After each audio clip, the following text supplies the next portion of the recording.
Over the years, Uh, in the beginning, like in elementary school, I was definitely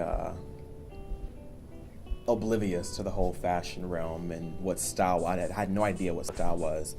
um, I would say from the first through third grade, we wore uniform. And then I switched schools, so I received about 2 years of freedom, I guess you can say. And what I chose to wear. Then again, not really, because that was only fourth and fifth grade. So of course, my parents still bought my clothing. But then once I came to middle school, sixth, seventh, and eighth, I was back in uniform, so back in bondage, and it was. I really didn't think too much of it because I mean we all looked the same, and it felt normal and natural. Like I said, I'd already experienced uniform, from the first grade through third, so it's just like okay, back to this. And I mean, I'm pretty sure it was simple, on our parents. Financially, it was simple on us, mentally, because we all looked the same. Nobody was in competition with one another. But then once I got to high school, I definitely broke out because it was like I received a chance to wear what I wanted. And that was just kind of the start of that, where, the whole fashion thing evolved. The school that I went to was like in the heart of the south side of Fort Wayne. And it was so diverse. It was more diverse than anything I'd ever seen, as small as Fort Wayne is. So it was definitely an experience. And that was when I first began to get an inside scoop on who I was and what fashion, I really was interested in and what I liked and all that kind of good stuff. Freshman year. So it started off in the beginning. I loved Aeropostale and Hollister and Abercrombie and all that other good stuff.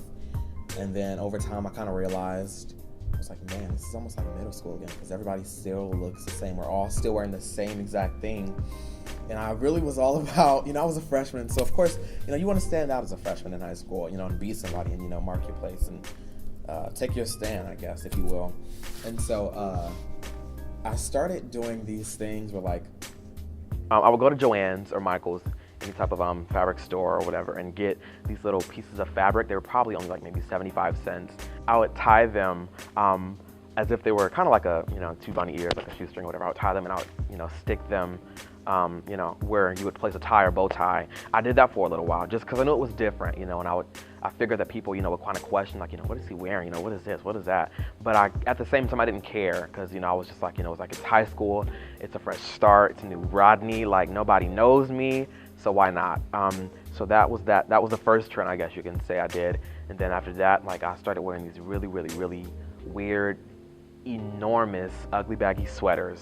But I mean, it just kept getting funkier and funkier and funkier. But it was fun and it was liberating because it was like, nobody could tell me anything, you know what I mean? I was having fun. It felt good. It felt comfortable. I was just expressing myself.